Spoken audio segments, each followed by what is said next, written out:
apaixonado ou não, botava o Inter num patamar muito próximo, para não dizer igual, a clubes como Flamengo, Palmeiras, Botafogo, na candidatura ao título brasileiro. Muito bem. Passadas 9 rodadas do Campeonato Brasileiro, o Inter está com uma pontuação de 1 ponto a mais do que a zona de rebaixamento. Isso é mais de 25% do campeonato. Estavam tão erradas assim essas pessoas quando fizeram tais previsões? Superestimaram o Inter? O que aconteceu que agora a situação é essa no Campeonato Brasileiro e que não é aquela que se preconizava que o Inter seria um dos ponteiros da competição? E só mais uma curiosidade apenas. Por que o intervalo do Inter durou menos de 13 minutos? O intervalo no vestiário. O Inter levou bem menos de 13 minutos para ir para o vestiário e voltar no intervalo. Obrigado. Então, eu acho que as previsões não estavam erradas, só que elas estavam sendo feitas apenas para uma competição, Zé. Sem contar que nós, nesse intervalo, nós jogaríamos mais 2 competições e jogos no intervalo a cada 3 dias. E em função do que a gente vinha rendendo no Campeonato Regional até aquele momento e o que a gente tinha feito de bom na campanha de recuperação do ano passado. Eu acho que elas não foram exageradas, não. Que, na verdade, o que se mostrou nesses jogos, nesses muitos jogos, com a perda de jogadores importantes, a gente não conseguiu manter o mesmo nível de atuação em jogos a cada 3 ou 4 dias. E esse não tem sido um problema apenas nosso. Esse tem sido um problema daquelas equipes que jogam 3 competições simultâneas. Então, penso que a previsão ela não foi errada, tendo em vista, olhando para uma competição só. Mas o cenário real não é esse.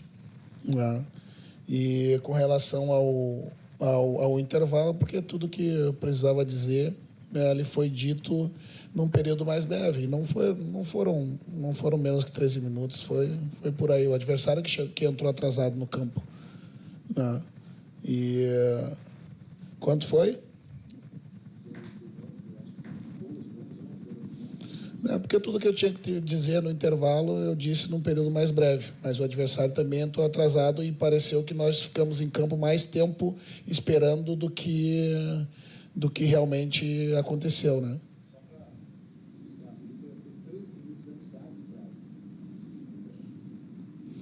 Porque tudo que eu tinha para dizer eu disse no tempo que estava dentro do vestiário. Não precisei mais de tempo para colocar, até porque a gente não fez um mau primeiro tempo.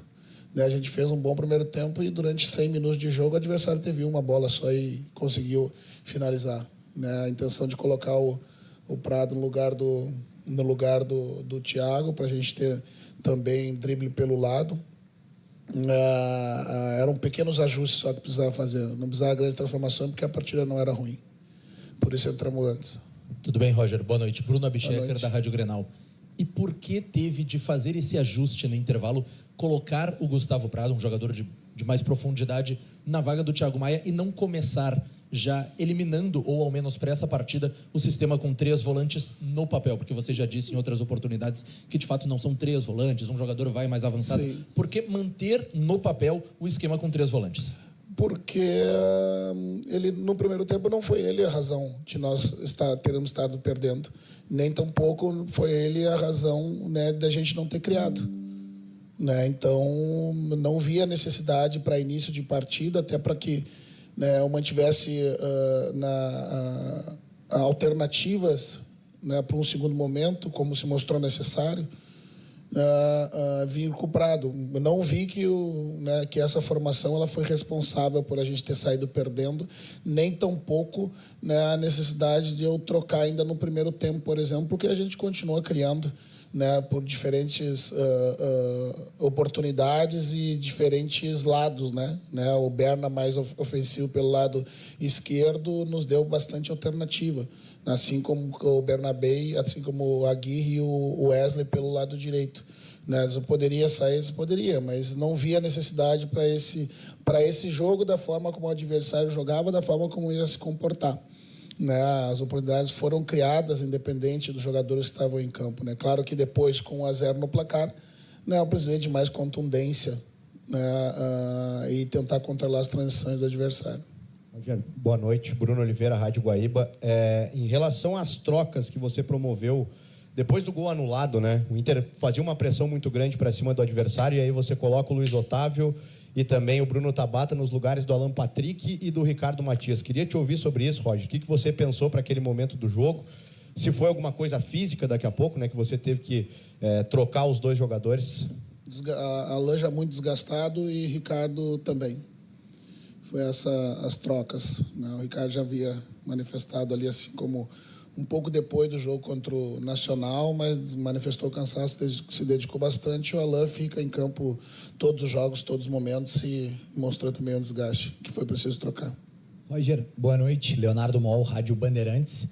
Na saída de campo, o Wesley ele fala sobre, mais uma vez, uma falta de atenção no início da partida que acabou resultando no gol do Mirassol. Depois da vitória contra o Nacional de Montevidéu, o Fernando fala sobre talvez uma certa acomodação, que o Inter parou de correr e depois voltou, mas que isso não pode acontecer. São alguns fatores, mas qual a tua avaliação em relação a esse momento, apesar da grande vitória, mas nessa sequência, considerando essas falas um pouco mais sinceras do que o normal desses jogadores importantes, considerando essa instabilidade que o Inter vive na temporada? De novo, tu pode o Wesley falou o quê? Ele citou na saída de campo mais uma vez a falta de atenção do Inter e o Fernando? O Fernando sobre a água ter batido na bunda, com as palavras que ele mesmo usou depois dessa partida, que o Internacional voltou a correr contra o Nacional, mas que isso não pode acontecer, do Inter parar, ter o período de instabilidade e depois voltar a correr, tentando avaliar na opinião de cada um o porquê que o Internacional está vivendo esse período instável. O gol hoje foi uma desatenção, com certeza, que foi um escanteio, né, do adversário. No segundo momento, um cruzamento, a gente perdeu nossas referências dentro da área, né, no Reinaldo, que é um cruzador exímio, né, e a nossa defesa de área não aconteceu como acontece, né. Claro que esses eventos, eles não foi o primeiro nem o segundo, né, esses gols no começo de jogo, né, e você faz muita força, né, para depois recuperar o terreno. Os jogadores saíram exaustos, né? Então, uma das questões justamente de promover uma equipe mais sólida, colocando a entrada de mais um jogador de meio, foi justamente a gente tentar evitar, né, que a gente saísse atrás do placar, né, para depois ir soltando o time, manter o 0 do placar, né, cuidar do 0-0, porque fazer 2 gols no futebol é muito difícil. E fazer 2 gols depois de tomar gols logo no início, né, que modifica e atrapalha toda a estratégia para a partida, é mais difícil ainda, né?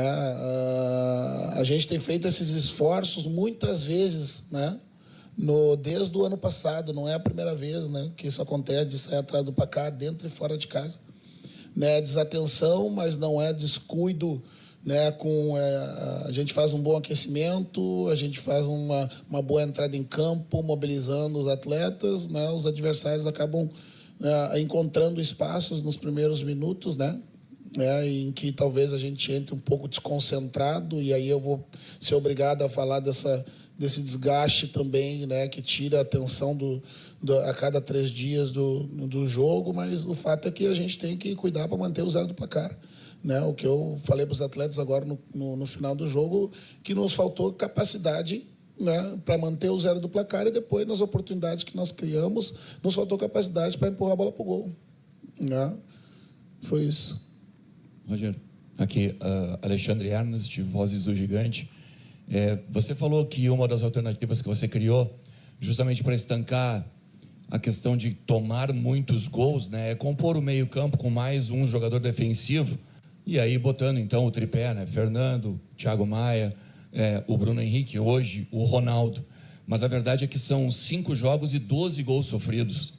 Então, me parece que pelo menos na estatística, essa alternativa ela não funciona, primeiro de tudo. E na segunda questão, mesmo que tu disse que no primeiro tempo tu produziu, no segundo tu joga o time para frente e ele produz ainda mais, né? E ainda mais jogando dentro do Beira-Rio, na tua casa.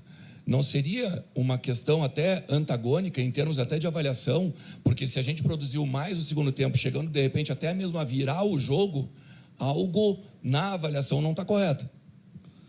Não, se você analisar, né, individualmente os gols que nós sofremos, né, estando com essa formação, né, poucos deles têm relação com você ter a sustentação. Né, você ter 3 jogadores, né, que compõem o meio e preenchem mais o meio. Né, os gols contra o Nacional foram de bola parada e transição. Né, os gols contra o Corinthians eles aconteceram sobretudo depois da expulsão. Né, a gente precisa avaliar individualmente. Né, só olhar a estatística sem qualificar os gols, né, não é justo. Né? Agora, né, claro que depois, quando você torna o time mais ofensivo, com um ponta aberto, você vai ter mais chance. Mas você expõe também o sistema defensivo já com um jogador, já com um placar desfavorável. Né? Então, a minha avaliação é essa. E as alternativas que a gente tem, né, eu preciso fazer estratégias de primeiro e segundo tempo, né, elas conjuntamente e separadamente. Né? A gente tem muitas ausências do setor ofensivo. Né? Faz que eu tenha que também pensar estratégias defensivas de tempo para tempo. Né? E não só uma estratégia global, né, imaginando 100 minutos de forma uniforme. Né? Imaginando sair com uma sustentação mais com jogadores de meio campo, empurrando os laterais para o ataque. Nós tivemos uma bola na trave com 2 minutos de jogo. Né? Então, é preciso a gente analisar, não quantitativamente só, mas qualitativamente, esses gols que nós tomamos, se eles têm ou não relação com o que você está dizendo. E eu penso que, na minha opinião, não. Estatisticamente, para mim, é muito frio só a gente analisar dessa forma. Roger, boa noite. Nani Quemelo, da Rádio Inferno. Você citou agora, na resposta para o colega, a questão de poucas opções no setor ofensivo, considerando também ausências de Borré, Ener, Vitinho, Carboneiro. E eu te questiono, também tendo já um desgaste do Ricardo Matias, um desgaste do Alan Patrick, por que não relacionar o Gabriel Carvalho e o Raikkonen, de repente, que é a opção que tu tem agora e que te entregou quando esteve relacionado? Obrigada. Porque foram essas opções para a partida. Né? Para opções de lado eu teria. Né? O Raikkonen seria mais um atacante, né, que eu teria na figura do Luca e do Ricardo Matias. Né? Então, se eu não vi, né, para esse jogo, né, a gente ter a opção desses jogadores. São escolhas da convocação. Roger, Adriano Garcia, Rádio Galera. Diante dessas análises feitas, enfim, que tu vai fazer sobre a questão dos 3 meio-campistas, há uma possibilidade, quando você tiver todos esses que estão ausentes, Borré, Ener Valencia, o próprio Vitinho, que já está voltando, e o Carboneiro, há uma possibilidade de voltar a jogar com os 2 extremas? Mas quantas vezes nesse período vocês me viram jogar assim? E essa é uma opção para esse momento. Né? Para este momento. Né? Não foi uma opção em outros momentos. Foi uma opção para este momento em função de todo o contexto, né, que a gente está passando. Ponto. Roger, Jairo Vink, do canal do Baldaço. É uma opção para esse momento. Tu considera que essa opção está dando certo? Ela deu certo, de novo, a gente precisa avaliar qualitativamente. Né? O fato de você ver os jogadores de meio campo unicamente pela posição, né, não qualifica, né, o que a gente discute com relação a gente estar sofrendo muitos gols. Novamente, né, nós sofremos gols de bola parada contra o Nacional, nós sofremos gols de transição contra o Nacional, né, nós sofremos gols contra o Corinthians depois das expulsões, né, nós sofremos gol contra o Nacional, né, em situação de contra-ataque, né, quando a gente estava criando as jogadas, né, funcionou contra o Nacional, em parte dos jogos funcionou, nos deu sustentação, né, mas novamente o número de ações que a gente cria com esses jogadores ou com jogadores mais leves na beiradas, eles só mudam a característica, mas o número de oportunidades que a gente cria, elas continuam acontecendo. Né? Talvez com exceção do jogo contra o Nacional no primeiro tempo, que a razão da gente não ter a bola não foi exclusivamente o fato de ter 3 jogadores no meio campo, né? Foi porque a gente não conseguiu reter coletivamente depois que retomava a bola e devolvendo para o adversário. né? Pode ser que tenha alguma relação, mas eu não vejo essa relação direta, tão direta quanto vocês imaginam nela. É claro que com jogadores diferentes do lado do campo, você vai ter uma característica diferente. Isso não faz com que você fique mais defensivo ou ofensivo, tendo jogadores, né, sempre leves. Né? Jogar com 4 atacantes na frente, isso não vai fazer você ser mais atacante, um time mais atacante, simplesmente por ter mais jogadores da função. Né? Quem tem a função de reter essa bola, de retomar a bola adversária, também tem que ter força para isso. É preciso qualificar, né, e não só quantificar, né? Eu faço as avaliações todos os momentos, né, e novamente, né, em alguns momentos pode ter relação, mas outras não, na totalidade não.